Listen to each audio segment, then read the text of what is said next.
무더운 여름 에어컨을 틀면서 하루에도 수십 번 추웠다, 더웠다 하는 우리의 몸. 지금 우리 몸은 냉방병의 위험에 노출돼 있는데요. 여름철의 불청객 냉방병에 대해서 알아보고요.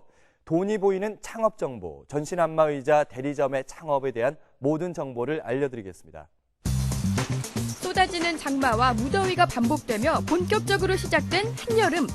이럴 때면 어김없이 에어컨과 선풍기를 작동시킬 텐데요.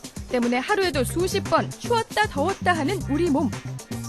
만약 기침과 열을 동반한 감기 증상이 나타나고 알 수 없는 권태감과 함께 소화까지 안 된다면 당신은 지금 냉방병의 위험에 노출됐다. 오늘은 여름의 불청객 냉방병에 대해서 알아보겠습니다. 우리 냉방병은 냉방을 하고 있는 사무실이나 일반 가정 등에서 오랜 시간 머무를 경우에 나타나는 우리 가벼운 감기, 두통, 근육통, 권태감, 소화불량 같은 임상 증상을 지칭하는 현대병의 한 종류입니다. 한 번 걸리면 감기보다 더 지독하다는 냉방병은 무엇보다 미리 알고 대처하는 것이 중요한데요. 지금부터 냉방병에 대한 오해와 진실을 알아볼까요? 첫 번째 궁금증, 급격한 기온차와 밀폐된 환경이 냉방병을 초래한다?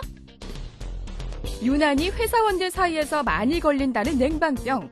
밀폐된 공간 속에서의 장시간 근무와 강한 에어컨 바람으로 인해 급격히 떨어진 온도가 원인이라는데요. 우리 사람들이 차가운 생활 문화에 익숙하다는 것입니다.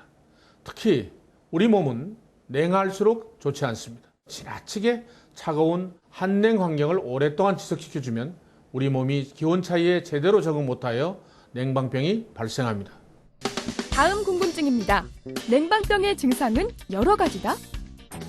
냉방병 하면 가장 먼저 떠오르는 것이 바로 감기 증상. 사실 이 외에도 두통과 피로 등 여러 가지 증상을 유발합니다. 뿐만 아니라 사람에 따라 복합적으로 나타나는 경우도 있다는데요. 냉방병의 주요 증상은 몸이 으슬으슬 춥고 근육통과 두통, 피로감과 잦은 짜증 등을 들 수 있는데요. 이외에도 냉방병이 더욱 심각해지면 관절염과 소화불량, 그리고 집중력 저하 등이 발생할 수 있습니다. 세 번째 궁금증, 몸의 피로도 냉방병의 원인이 된다? 여름철 열대야 현상으로 잠을 자지 못하거나 휴가철 여행으로 인해 몸의 피로가 누적됐다면 냉방병에 더 쉽게 걸릴 수 있다는데요.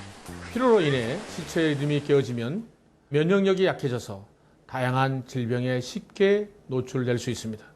그래서 우리 비염이나 천식 등 만성 질환이 있는 환자들이 더 쉽게 냉방병에 걸리게 되는 것인데요. 항상 몸의 온도를 유지해주고 피로를 풀어주는 것이 아주 중요하겠죠. 모두가 조심해야 하는 공공의적 냉방병. 무엇보다 일상생활 속에서 대처하는 것이 중요하겠죠. 첫 번째 대처법은 쾌적한 실내 환경을 유지하는 것입니다. 그러기 위해서는 실내외 온도차를 줄이는 것이 좋은데요. 일단 바깥과 실내 기온차는 5도 이내로 유지하는 것이 아주 좋고요. 실내 온도도 섭씨 25도 정도 유지하는 것이 좋습니다. 우리 주무실 때도 에어컨 타이머를 가능한 1시간 안쪽으로 맞추고 풍량도 천장으로 하는 습관도 가지면 아주 좋겠습니다. 온도를 유지하는 것만큼 중요한 것이 수시로 자신의 몸 상태를 체크해보는 것입니다. 외출 후 실내에 들어왔을 때 몸에 소름이 돋는다거나 땀이 마르고 재채기가 나기 시작할 경우 냉방병에 노출된 것으로 주의를 해야 합니다. 증상이 너무 심각하지 않다면 특별히 치료를 하지 않아도 냉방기구 사용을 중단하면 며칠 이내 증상이 좋아지는 경우가 많습니다. 일단 마음을 편안하게 하고 여름이라고 몸을 차게만 하지 말고 따뜻한 목욕과 산책, 우리 체온을 높여주는 찜질 등으로 혈액순환을 원활하게 해주면 더욱더 좋습니다. 조금만 더 신경 쓴다면 충분히 예방할 수 있는 냉방병. 쾌적한 생활 습관을 통해 건강한 여름 보내길 바랍니다.